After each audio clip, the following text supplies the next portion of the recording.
Assalamualaikum warahmatullahi wabarakatuh. Sebagai Islam ala ahli sunnah wal jamaah, ini pasti belajar yang namanya aswaja, atau sebagai guru mengajar kitab yang namanya aswaja. Kitabnya ini. Jadi saya membacakan ajaran-ajaran Ahlussunnah wal Jamaah. Jadi ada 3 hal pokok ajaran Ahlussunnah wal Jamaah. Di antaranya yaitu 1, ajaran di bidang akidah, 2, fikih, dan 3, di bidang akhlak atau tasawuf. Sekarang saya rinci. 1, bidang akidah. Secara rinci, rumusan akidah Ahlussunnah wal Jamaah yang membedakannya dengan firqah lain diantaranya adalah 1, Allah Subhanahu wa taala memiliki sifat-sifat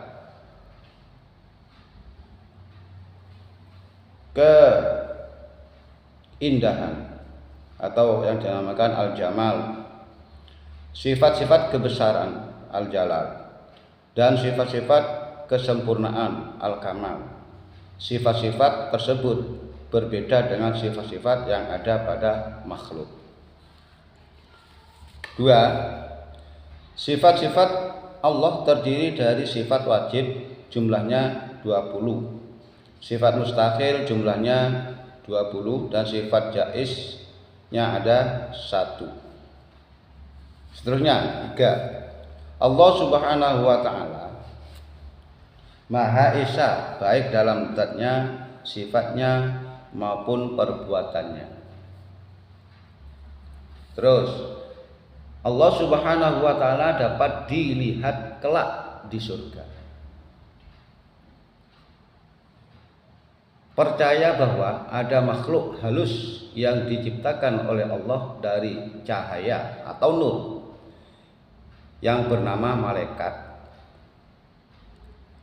Mengetahui bentuknya hanya Allah yang mengetahuinya.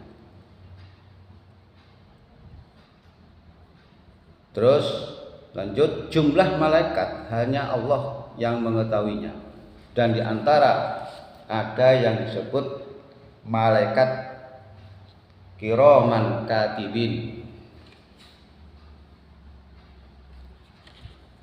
Al-Quran adalah kalamullah yang qadim dan merupakan kitab suci terakhir dan paling sempurna.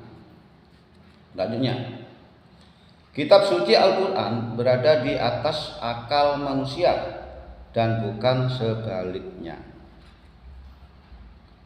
Itu diantara bidang akikah. Lanjutkan. Allah telah mengutus para nabi dan rasul untuk menyampaikan ajarannya kepada umat manusia. Para nabi dan rasul adalah manusia biasa yang diberi wahyu oleh Allah. Lalu, para nabi dan rasul yang wajib diketahui namanya ada 25 orang, dan Nabi Muhammad SAW adalah nabi dan rasulullah yang terakhir. Lanjut. Para nabi dan rasul itu memiliki mukjizat sebagai hujjah atas kebenaran risalah yang dibawanya. Nabi Muhammad adalah makhluk Allah yang paling mulia dan akan memberi syafaat kepada orang-orang yang beriman kelak di akhirat. Lanjut. Hari kiamat atau akhirat pasti terjadi. Hari kiamat juga disebut dengan hari hisab. Artinya pada hari itu segala perbuatan manusia akan dihisab oleh Allah Subhanahu wa taala. Lanjutkannya. Di hari kiamat amal manusia akan ditimbang, dan bagi orang beriman dan beramal soleh akan dimasukkan ke dalam surga. Kehidupan surga dan neraka itu bersifat kekal dan abadi. Lanjut, beriman kepada perkara gaib seperti azab kubur, nikmat kubur, mahsyar, mizan, syirat, lauh mahfuz, aras, dan lain-lain. Lanjutannya, semua yang terjadi di dunia ini sudah ditetapkan oleh qada dan qadar Allah. Setiap orang tidak bisa melepaskan diri dari qada dan qadar Allah.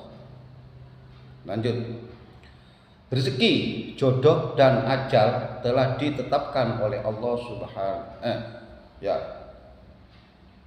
sejak zaman ajali. Ulangi, rezeki, jodoh, dan ajal telah ditetapkan oleh Allah sejak zaman ajali. Lanjut, perbuatan manusia juga telah ditakdirkan oleh Allah, tapi manusia diwajibkan berikhtiar untuk memilih perbuatan yang baik. Orang beriman yang berdosa dan meninggal dunia dalam keadaan belum bertobat, nisabnya di akhir terserah kepada Allah.